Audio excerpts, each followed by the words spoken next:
Hello and welcome to smart learning. এই ভিডিওতে আমরা বাংলা নাট্য সাহিত্য থেকে এমসিকিউ আলোচনা করব, যেটা আগামী মিসেলিনিয়াস পরীক্ষার জন্য অত্যন্ত গুরুত্বপূর্ণ হতে চলেছে।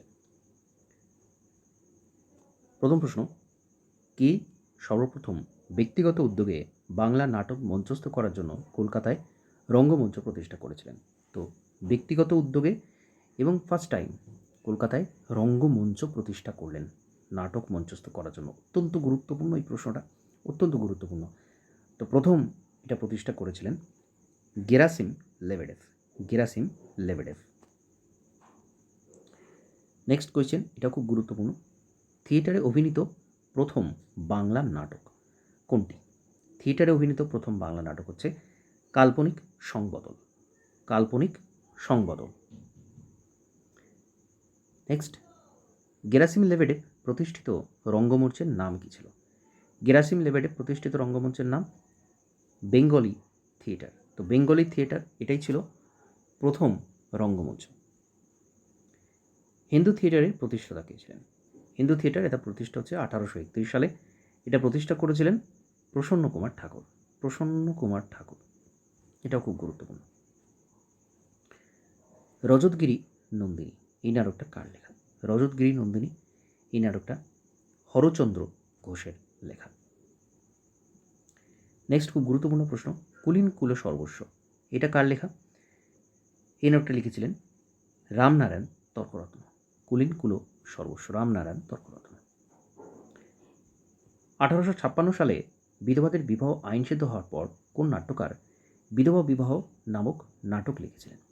তো 1856তে ঈশ্বরচন্দ্র বিদ্যাসাগরের উদ্যোগে ডালহৌসির সময় বিধবা বিবাহ আইনসিদ্ধ হয় এবং এই নাটকটা সেই সময় লিখেছিলেন উমেশচন্দ্র মিত্র।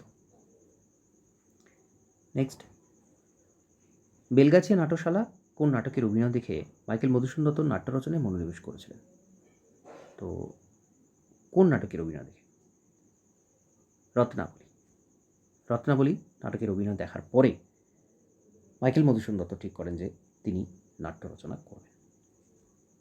নেক্সট, মাইকেল মধুসূদন দত্তের লেখা প্রথম নাটক কোনটি? এটা খুবই গুরুত্বপূর্ণ প্রশ্ন। এর আগে আমরা মাইকেল মধুসূদন দত্ত সম্পর্কিত সমস্ত সাহিত্য আলোচনা করার সময় এগুলো আলোচনা করেছি অলরেডি।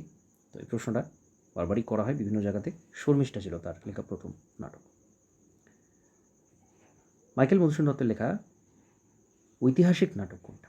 ঐতিহাসিক নাটক কৃষ্ণকুমারী। নবীন তপস্বিনী এই নাটকটা কার লেখা? 1863-তে এই নাটকটা লেখা হয়।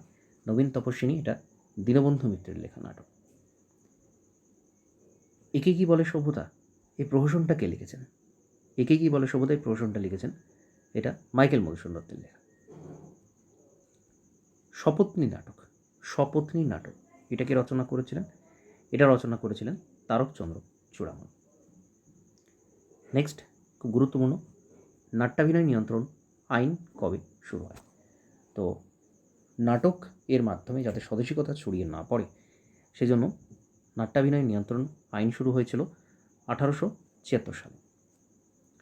নেক্সট, কল্কি অবতার এই প্রহসনটা কার রচনা? কল্কি অবতার এই প্রহসনটা লেখেন দ্বিজেন্দ্রলাল রায়। অলীক বাবু এই প্রহসনটা কে লিখেছেন? অলীক বাবু জ্যোতিরিন্দ্রনাথ ঠাকুরের লেখা অলীক বাবু। জনা এই নাটকটা কে লিখেছেন? জনা এটা গিরিশচন্দ্র ঘোষের লেখা একটা অত্যন্ত গুরুত্বপূর্ণ নাটক।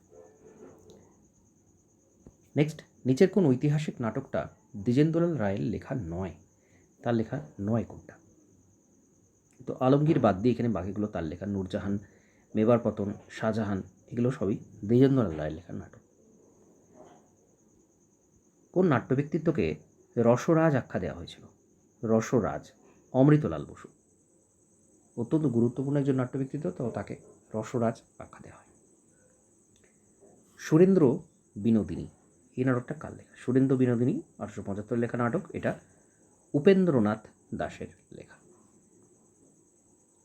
নেক্সট, নীল দর্পণ এই নাটকের ইংরেজি অনুবাদ কী করেছেন? এটা খুব গুরুত্বপূর্ণ। দীনবন্ধু মিত্রের লেখা নীল দর্পণ এবং এটা ইংরেজি অনুবাদ করেছিলেন মাইকেল মধুসূদন দত্ত। বিবাহ বিভ্রাট এই প্রহসনটা কে রচনা করে? বিবাহ বিভ্রাট অমৃতলাল বসু রচনা করেছিলেন। ন্যাশনাল থিয়েটার স্থাপিত হয়েছিল 1872 সালে। ন্যাশনাল থিয়েটার স্থাপিত হয়েছিল 1872। এটা খুব গুরুত্বপূর্ণ প্রশ্ন। বঙ্গের সুখাবসান এই নাটকটা কার লেখা? হরলাল রায়ের লেখা বঙ্গের সুখাবসান। ক্ষীরোদপ্রসাদ বিদ্যাবনেতের লেখা নাটক। নরনারায়ণ, আলিবাবা, প্রতাপাদিত্য এই সবগুলোই তার লেখা নাটক। দাদা ও আমি এই নাটকটা কার লেখা? এটা উপেন্দ্রনাথ দাশের লেখা। নটনাট্যকার গিরিশচন্দ্র ঘোষ কোন ছন্দের জনক ছিলেন? গিরিশচন্দ্র ঘোষ গৈরিশ ছন্দের জনক ছিলেন। প্রণয় পরীক্ষা এই নাটকটা কে লিখেছেন? 1869 লেখা মনমোহন বসু। নেক্সট, বঙ্গের অঙ্গচ্ছেদ নাটকটা কোন নাট্যকারের রচনা? বঙ্গের অঙ্গচ্ছেদ অমরেন্দ্রনাথ দত্তের লেখা। নেক্সট, কর্ণার্জুন এই নাটকটা কে লিখেছেন? এটা লিখেছেন অপরেশচন্দ্র মুখোপাধ্যায়। অপরেশচন্দ্র মুখোপাধ্যায়। তো এর সাথে সাথে আমরা নাট্য সাহিত্য থেকে 30টা অত্যন্ত গুরুত্বপূর্ণ এমসিকিউ আলোচনা করলাম, যেখান থেকে প্রশ্ন আসার সম্ভাবনা খুবই প্রবল। এরপরে আমরা অন্যান্য পার্টে আরও কিছু নাট্য সাহিত্য থেকে এমসিকিউ আলোচনা করব। এই ভিডিওটা এখানে কমপ্লিট করছি। নমস্কার, ধন্যবাদ।